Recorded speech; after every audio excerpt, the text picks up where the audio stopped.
कानून के घर देर है लेकिन अंधेर नहीं।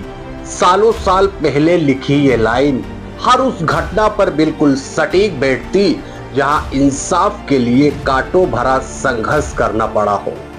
आज एक ऐसी कहानी हम आपको सुनाएंगे जिसे सुनकर आपका भी कलेजा पसीज जाएगा।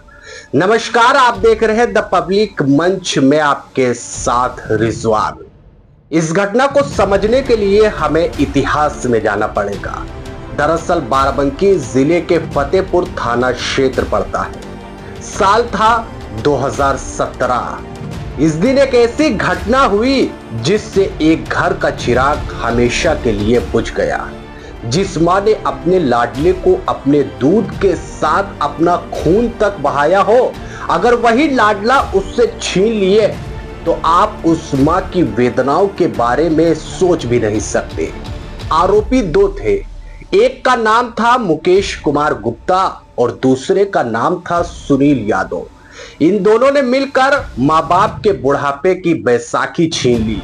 एक बाप से उसका गुरूर छीन लिया और एक मां से उसकी लाल छीन लिया।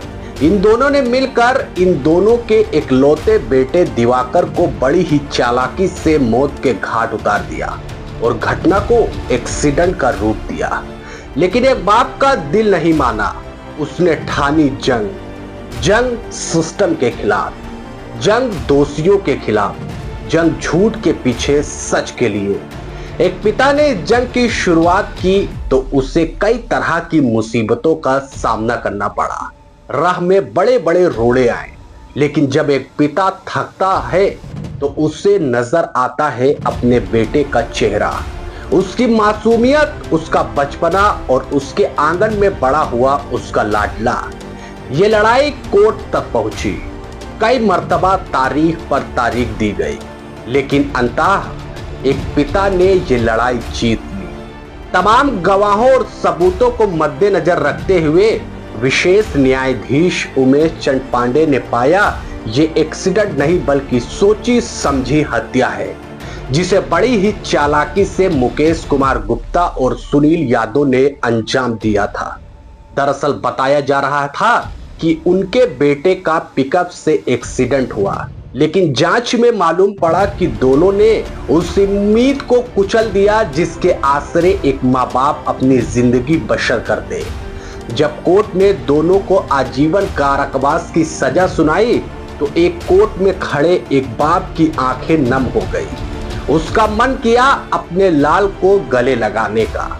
उसका मन हुआ कि वो अपने बेटे से लिपट कर ऐसा रोए जैसे वो कभी रोया ना हो।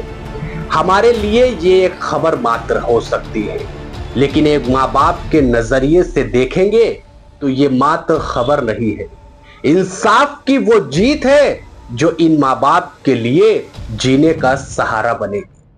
क्योंकि अगर उसके कातिल खुली फिजा में सांस लेते तो ये दोनों जिंदगी भर घुट घुट कर जीते। आज की ये कहानी उम्मीद है उन लाखों करोड़ों लोगों के लिए जो इंसाफ की आस छोड़ देते हैं, जो जंग लड़े बिना कुदरत को दोष देने लगते हैं। हमारा मानना है कि हर जुल्म सितम के खिलाफ आवाज उठाइए, फिर चाहे कीमत कुछ भी हो। बस इसी के साथ मैं रिजवान आप सभी से लेता हूं अलविदा। हम फिर हाजिर होंगे एक नए फैसले के साथ। धन्यवाद।